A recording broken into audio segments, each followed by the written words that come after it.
Number 3.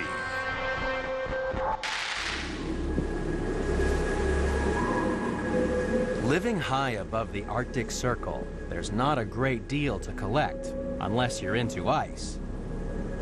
And there's even less to eat, unless you're an Arctic fox.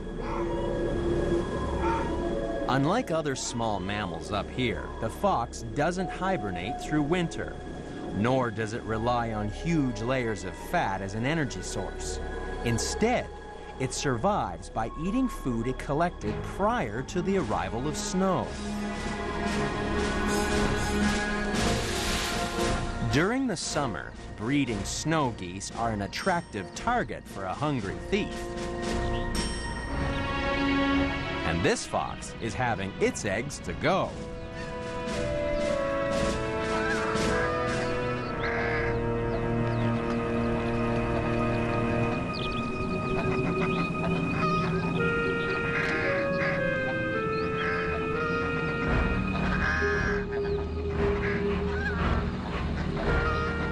The Arctic fox is number 3 in the countdown because it adds the egg to its collection of buried food.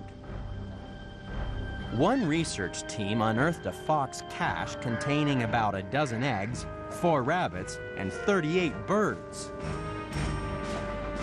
Arctic foxes have hundreds of these secret pantries, scattered across their 20-square-mile territory. The Arctic fox marks its cache with scent, so when the snows return, the fox can sniff out its collection of emergency food supplies. It's lucky the fox isn't fussy. After a few weeks underground, its cache can be a little rotten and very crunchy.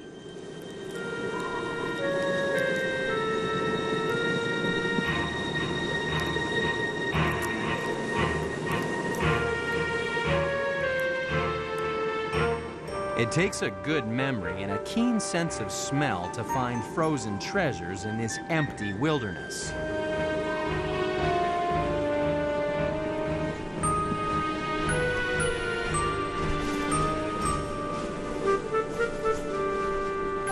Lacking the super senses of the Arctic fox, humans rely on a machine to find buried treasures.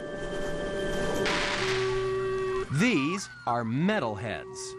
They're collectors that use metal detectors to locate objects beneath the ground. Originally invented to help soldiers clear landmines, the machine picks up the electrical and magnetic fields of buried metal objects.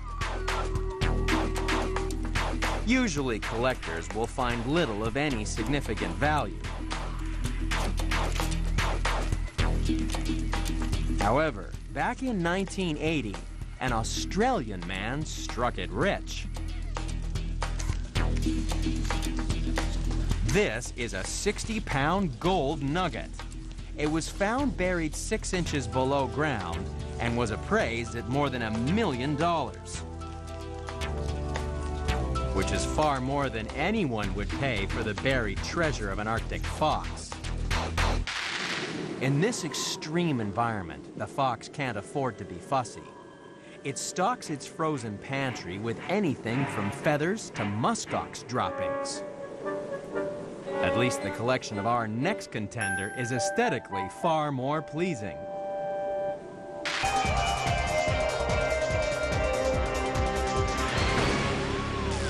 Number 2. Grandma Prisbury was an extreme collector.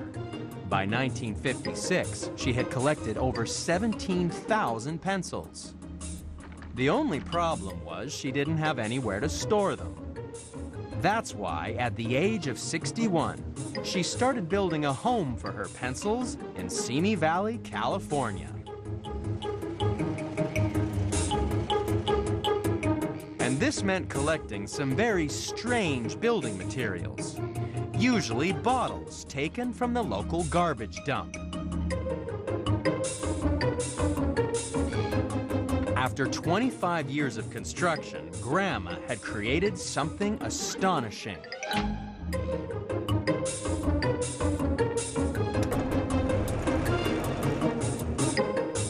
Using more than 1 million glass bottles, she created a village with 13 buildings and 22 sculptures, including wishing wells, shrines, and walkways.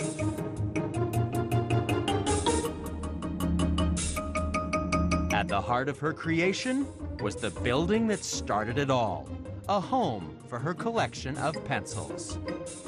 Grandma certainly had a knack for turning trash into treasure, just like our next contender. It lives in the forests of Australia, but just like Grandma Prisbury, it often takes a trip to the dump. And it also likes collecting glass. That's because this particular male uses it to decorate his bachelor pad. That arch of straw is his bower, which is why he's called a bowerbird. Male bowerbirds are fanatical home decorators. They collect all kinds of objects to create a love nest, because a male's attractiveness depends on the size and quality of his collection.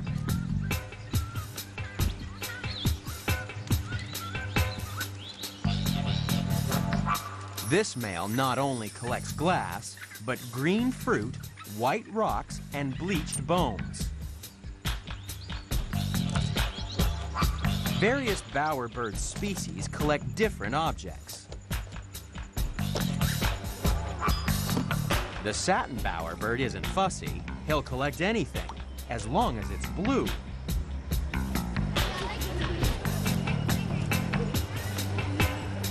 A potential mate will cast a critical eye over the male's collection. Blue is definitely the female's favorite color. Some studies show the male selects objects to match his own blue plumage. And thanks to human litter bugs, there are plenty of materials to choose from. But this bird isn't the only artist working with trash.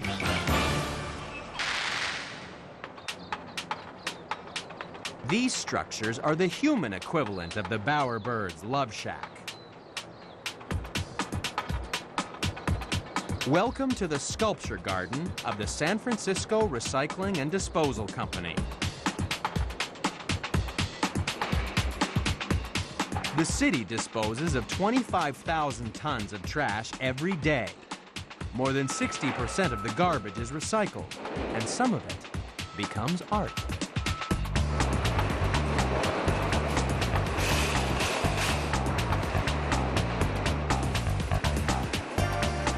Every year, a group of artists is given 6 months to collect junk and turn it into something beautiful.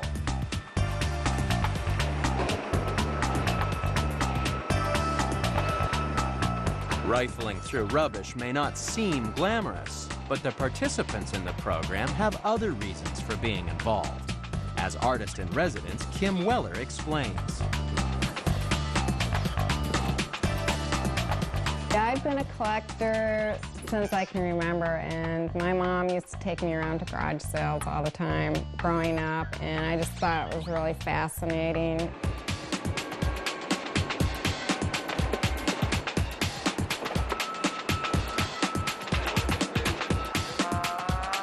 The Artist-in-Residence program receives 24-hour access to the materials, a monthly stipend, and access to a well-equipped studio.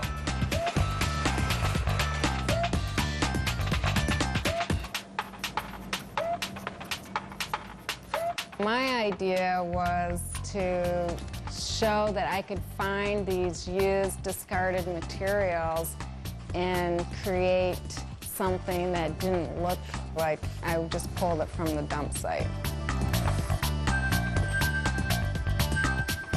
Kim's work is inspired by comic books, and eventually she'll complete 6 large sculptures for an exhibition. It's all part of the company's aim to inspire people to recycle and conserve natural resources by learning from these human bowerbirds.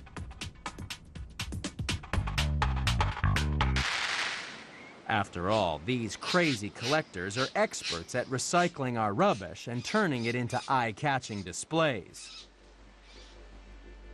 Male bowerbirds are number 2 in the countdown because they may spend up to 10 months rearranging their creations. However, that's a blink of an eye compared to the length of time spent on the constructions of the most extreme collector in the countdown.